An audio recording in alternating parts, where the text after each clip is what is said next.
All right, so today is Thursday. I'm off on a boat in the Atlantic Ocean, hitting some islands, finding some Civil War bullets in the beach, that kind of thing, while you're sitting in school. So today we're going to look at South America. Bam. All right, so just looking at Latin America as a whole, first off, though, remember Latin America includes Mexico, Central America, the Caribbean, and South America. Differences they have throughout, of course, physical geography is widely different throughout the entire area. Levels of economic growth, Brazil is pretty advanced, Haiti isn't. Natural resource usage, meaning how they access their natural resources and use them and things of that sort. Some countries only export one commodity, one resource, and others have a diversified economy. And then ethnic composition, we've already talked about yesterday. The different cultures that make up these regions, and so there's all different types of ethnicities throughout. Of course, similarities, though, the one big similarity they have is experience as colonies of Europe. So they were all once colonies of a European country, whether it was the Spanish or the Portuguese, which had Brazil. And of course, in the Caribbean, you had the British and the Dutch and the French that were involved. And then also another thing you could throw in there as a commonality is religion. By far, most of those countries are Catholic. A majority of them. All right, so first we're going to look at Spanish South America. So this means everything but Brazil. So here's a cool picture of the Andes Mountains. You can see in the background. They're an awesome mountain range to check out. But the early civilization in this region was the Incas, which lived in the Andes in modern-day Peru and Chile. The Spanish conquered them also under the leadership of Pizarro. And again, looking for gold. They actually had gold, though, and they took it over. And the native language, which a lot of them still speak today, because there still are Inca Indians that live up there, they speak Quechua. So they don't speak Spanish. And this is Machu Picchu. I'm assuming you've heard of it before. It's at the top of the Andes Mountains. This was built by the Incas. They were incredible builders. I mean, you see how steep these mountains are. They're one of the steepest mountain ranges in the world. And they were able to build, 1,000 years ago, 2,000 miles of roads and bridges going along the Andes, connecting all of their towns together. I mean, this one right here is 9,000 feet above sea level. So just incredible builders and architects. All right, so Spanish South America, like I said, they were colonies. So remember, it's European countries taking over. So in this case, Spain, to get raw materials from these countries to then make finished goods out of. And also another reason you wanted colonies is new markets to sell to. So you take over Mexico, now you got all the Mexicans you can sell to. Now you want to take over Venezuela, and you can sell to the Venezuelans, and then Colombia, and Peru, and Chile, and Ecuador, and Argentina. And you get the picture. So basically, you want more people to sell to. You want a bigger market. You just take it over. You don't use advertising to try to get them to buy your product. You just take over the country. Then you get to the 1800s. This is when pretty much all these countries get independence from Spain. You start seeing revolutions take off with the American Revolution. So the American Revolution is the first big one, and then it goes to the French Revolution. And then the French Revolution is what really got everybody going after that. Then Latin America just explodes in revolutions. And pretty much, within about a 20, 30-year period, they've all broken away from Spain by that point. And so revolutions are contagious. Once one starts, you start seeing a flurry of them take off. And then democracy in this area has had a slow start. So just like Mexico, you're going to see a slow start in this area. So you got relations with Europe, of course, were strained during that time because they didn't like them, so they didn't necessarily want to copy them. And of course, those European countries prevented democracy from taking root, because the last thing you want people to get is freedom in the places you're trying to take over. So you don't want them to have freedom and become educated and things like that. So after the Europeans were kicked out of power, now you had a few powerful people that took over and controlled everyone. Because keep in mind, most people are uneducated. And so since they're uneducated, they're not reading. Most people in Latin America really didn't know anything about democracy because, they couldn't read. And so, like I said before, at some point I know I've said it, a population that is not very intelligent, that's not educated, is much easier to control. And so it's much easier to be a dictator over a population that has, the education of about a third grader. So you got a few people with power, so it's called an oligarchy. We got a few powerful people ruling. The government that controlled everything, it's called junta. That's a word you need to remember, so highlight that one, the junta. So that's the military government. So the military is running it, and that's never a good thing. And then the dictator is called the caudillo. The dictator is a large landowner, has a lot of wealth and power. Think of Santa Anna as a caudillo. And so they're the ones that control everything. They're the head of the junta. Like I said, you're going to see a lot of revolutions take place to get away from Spain, so like in Argentina, Bolivia, El Salvador. But today you're starting to see democracy spread because they're becoming more educated. We're more interconnected as the world becomes more, as we trade more, and of course technology spreads. And so you can't really stop democracy from spreading at this point.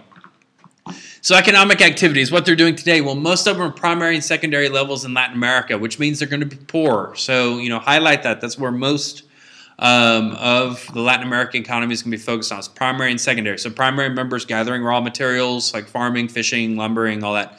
Secondary is adding value to those materials. So turning the wood into a desk. What else? Taking the sugar and making food out of it, putting in chocolate or something like that.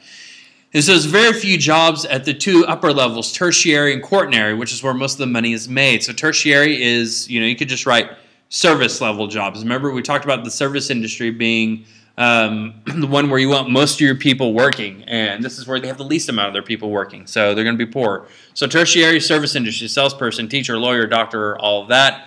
And then quaternary is your CEO, the people that run these systems. So you're incredibly rich people. At the top, and obviously very few of them in Latin America. All right, so let's look at Colombia, for example, to kind of give you an idea of how these economies are. So Colombia, their one commodity, meaning their one resource that they rely on, their entire economy relies on, is coffee.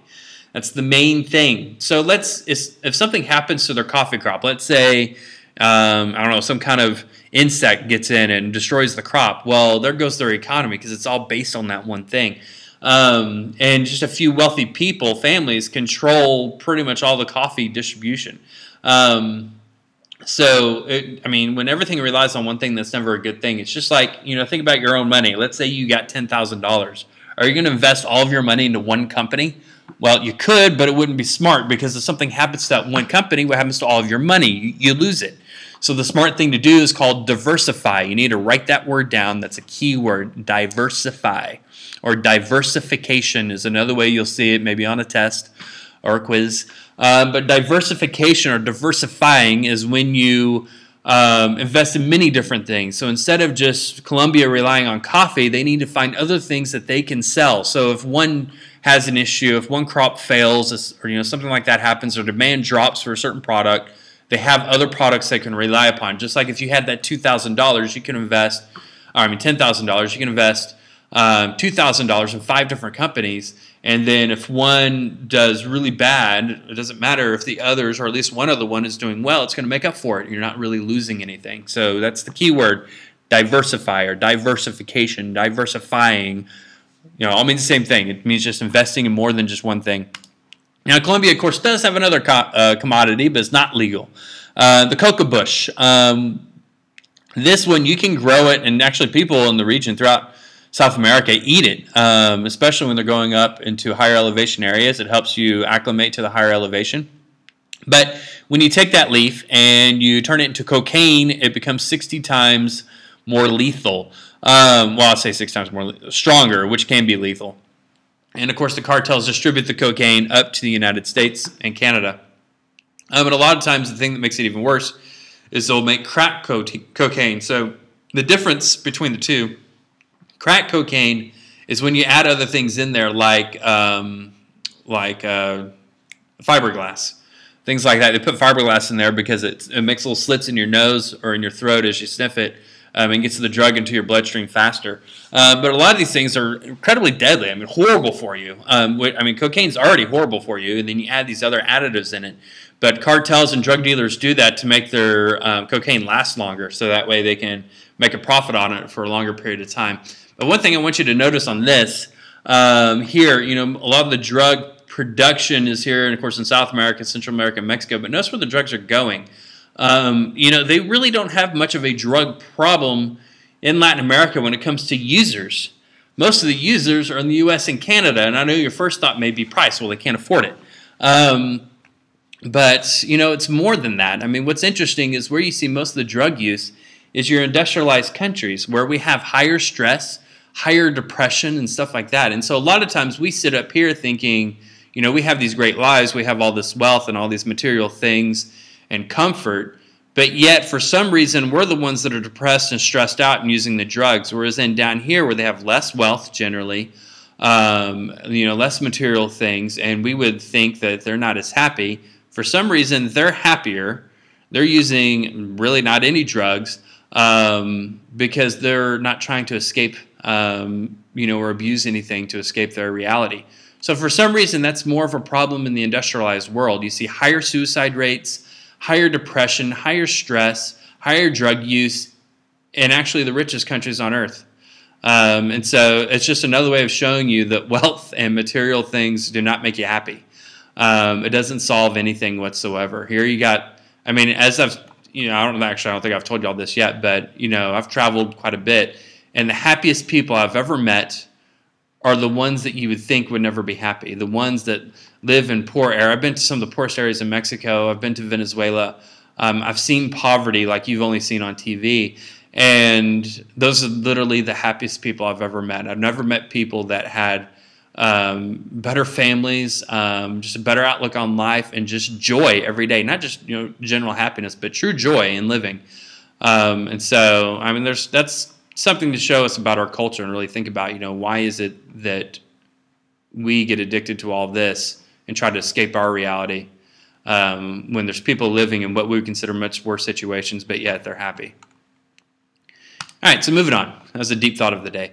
So Brazil, this was, of course, controlled by Portugal. So go back to the Treaty of Tordesillas, 1494. You do need to know about this one, so I'll highlight it. This is what divided Portugal and Spain's claim. So Portugal thought that Spain was taking some land they've already claimed because, again, they thought that when they were talking about India, they didn't think this was a new continent. And so the Catholic Church came in. The Pope drew a line. This line is called the line of demarcation. He said everything to the west would be Spanish, everything to the east would be Portuguese. Well, once they discovered this was a new continent and they figured out where the line went, that meant the Portuguese got that and the Spanish got all of this. Not exactly fair. But eventually, Portugal gets all of this territory, which is Brazil, largest country in South America. So they speak Portuguese. And again, same problem. They used a lot of natives to work, but they died, so they started bringing in Africans. Brazil actually brought in 10 times more African slaves than the United States did. So most slaves that came from Africa actually went to Brazil. Religiously speaking, the Portuguese, obviously Portuguese, so they're Catholic. They're growing economically speaking. They still got a long ways to go. They still have a huge gap between rich and poor, which was really highlighted by the World Cup there. When was the World Cup? Was this last? Whatever. It was last summer, yeah. The World Cup this past summer.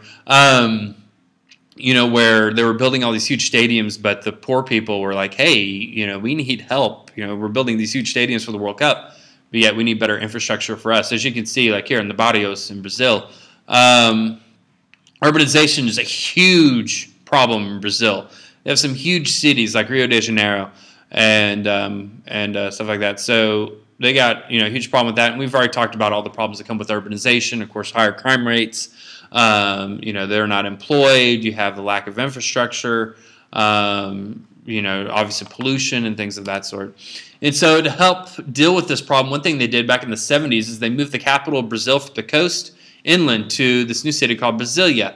And basically the idea is to get people to move away from the coast, into the inland areas. But the problem is most of the jobs, if you're going to have any, are going to be along the coast because of trade with Europe and with Africa and the United States. Also, the other problem, this is all rainforest. So you can't really live up here and do much of anything. So most of the jobs and industrialization is actually happening just in this small little part of Brazil down here because the climate is better, the soils are better for farming and things like that. So when you got most of the economy taking place here and the capital being up here doesn't make too much sense. So it wasn't as successful as they wanted it to be to draw people to the new capital. But you can tell it's more spread out and they got some more greenery and stuff like that. All right, so that's it for today. You can work on your review for the midterm. You can work on your vocab. You can, work on TAP quiz and get ready for your Latin American map quiz or anything else for another class. I'll talk to y'all soon, and have a great Thursday.